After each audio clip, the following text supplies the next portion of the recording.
Hello and welcome to some more Star Citizen with a monthly report for Star Citizen's persistent universe, what was worked on during June, what's being worked on now in July. This is a summary of the Star Citizen monthly report June 2020. Environments have moved into full production with Pyro 3 and Pyro 4, the planets in the Pyro system. We've previously seen work on Pyro 1 and 2 over the last few weeks as well. They're currently producing the required assets with lots of new content reaching completion. They're currently undertaking R&D on touch bending for vegetation, which will ensure bushes and vegetation are sort of like pushed away and bend more realistically when a player or vehicle moves through them. Work on Crusader and Orison continues as well, with further development on shaders underway. Level design worked on some yet unannounced content, and there were loads of bug fixes for Alpha 3.10 stuff. They closed out tasks on key locations such as Levski and New Babbage, and made further progress on that Orison landing zone. They finalised Grimhax's new utilitarian hangars, along with polishing and optimising the exterior of that massive asteroid location. New Babbage's high-tech hangars also had their lighting pass completed. Alongside these new locations, bugs were fixed in older locations such as surface outposts, and the rework of Lorville's day and night states were completed. Players may experience a different mood in certain locations when the sun goes down. They continued to work on the factory line new shop for New Babbage. It's getting its final lighting pass. It's been sort of like had props worked for it. The new sim pods received work. The props team said this turned into a longer than expected task. There's lots of crossover with animation, so we're building the assets with that in mind from the start. This has also seen them add new Moby-Glass variants to in-game shops. Because the Moby-Glass is one of the oldest assets in game, it's built on older tech, and the character team said setup for this item is tricky, and being able to swap out a Moby-Glass without unequipping one permanently was a huge technical challenge that shops had to deal with, even as we start bringing new colours online. This is now in QA, and so far, minus a few string bugs, appears to be promising. They have begun working on a modelling work for the Pyro Crab, a terrifying large apex predator that we may see on one of Pyro's planets in the future. Narrative created documents outlining the general feel of some upcoming locations alongside potential flora, fauna, and NPCs as well. VFX, they continued to work on prototyping the fire propagation feature and ongoing work to gas clouds.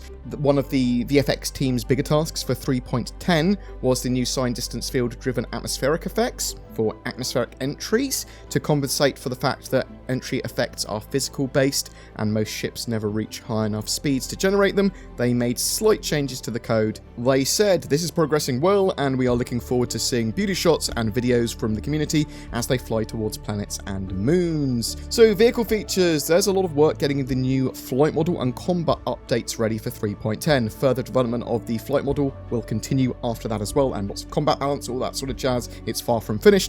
The development of features coming further down the line continued as well, including docking and improvements to missiles. So I'm hoping that means docking will probably be in later this year still. That would be good. I think we've all been waiting for docking for quite a while. They also squashed a load of bugs with thruster balance and other aspects of IFCS, the Intelligent Flight Computer Systems. Work has continued to progress with the Crusader Hercules Starlift.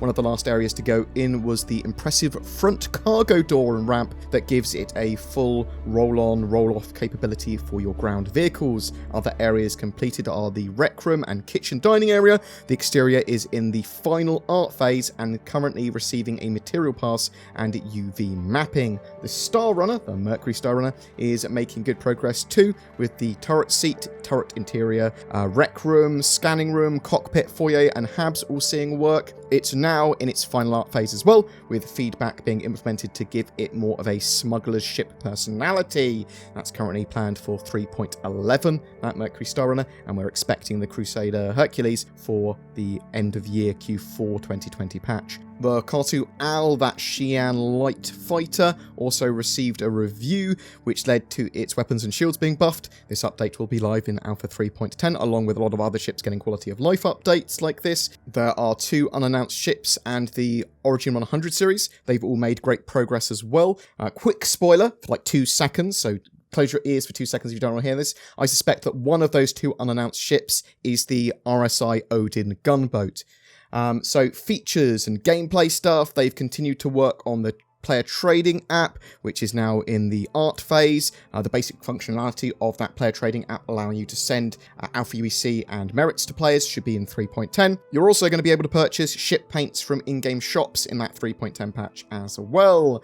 The new lightning bolt co-weapons, the pistol and sniper rifle, are complete and will be available in the game as well.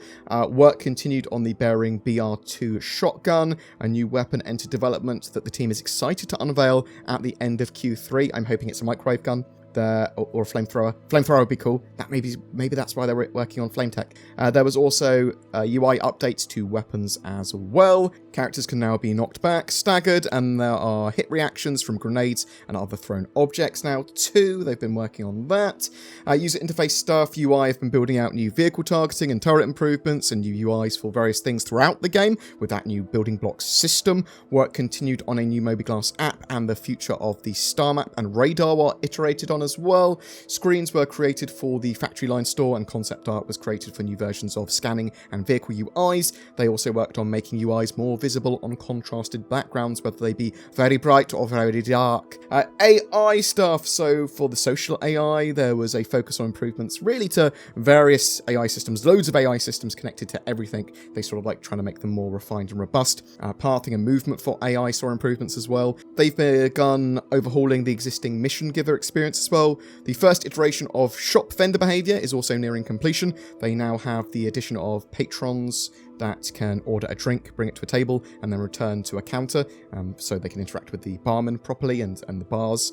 Social AI have focused on the first pass of 2 new scenarios, bridge crew behaviors and capital ship hangar crews. Bridge crew behavior allows NPCs to handle the required work of the capital ship. Designers can specify in NPC schedules which type of role that they have, similar to how a player will assign a hired NPC. So they are working on hired NPCs sort of now, or at least keeping that in mind, which will help the generic behavior select the right seats and routines that they have to perform. The captain will also roam the bridge and supervise other crew members.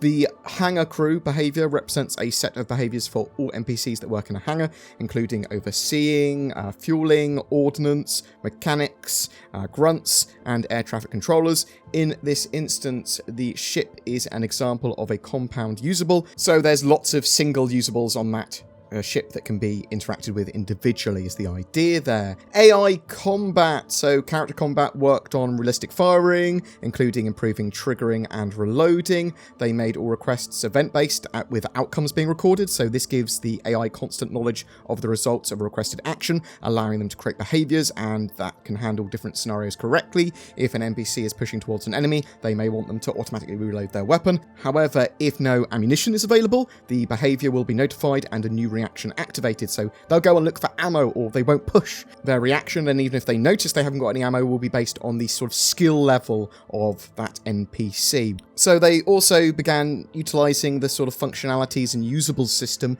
of the bartender, but for combat scenarios. In social environments, they created the concept of usables that can produce and accept items. The character combat team said an ammo box is nothing else than an item provider. The item itself could produce magazines, or it might have magazines attached to it, similarly to how a beer fridge can contain beer bottles, but a mixing station can create the drinks from specific source items. This allows NPCs to search for places in the world that can provide them with magazines of a specific type, relocate to those objects, and then refill their loadout. This gives the opportunity for the player and forces NPCs to evaluate the environment to decide if and when it's appropriate to use those refill spots.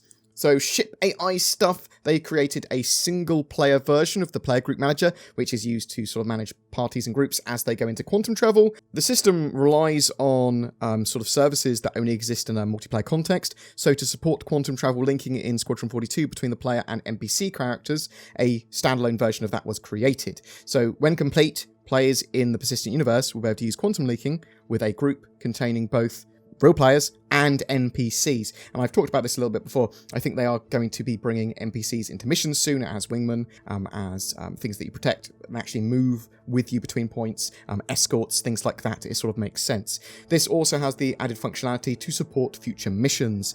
They have improved AI target selection for combat pilots and tactics available to them. Engineering and rendering stuff. So numerous tasks were completed for the Gen 12 renderer and Vulkan integration. They've improved CPU CPU efficiency and performance, reducing function calls to DirectX by over 30%. They also began experimenting on a new code build system to improve quality of life stuff for developers. Optimizations were made to the physics grid, physics instances, and planet entities. Body dragging was further polished, and work continued on physical damage, focusing on deformations. Ship-to-ship collision detection was tweaked to benefit stability and performance. They changed on how the culling system works for ships to allow them to be visible from a much greater distance to aid gameplay, and have done some optimizations there to help mitigate performance impact from the increased viewing distance. The graphics team said, with some of the fundamentals now falling into place, we hope to ramp up efforts to convert existing features over to the Gen 12 renderer with an aim to enable an early version build in the next few months. So I'm really hoping we see that early stage Vulkan integration and lots of client-side improvements, and potentially an even better looking Star Citizen, or at least more scalable, in 3.11. Back-end services have worked on better health monitoring for all the services. Some low-level network code was updated, fixing a potential connection issue, or connection issues, 30k errors, and that will make people a lot happier.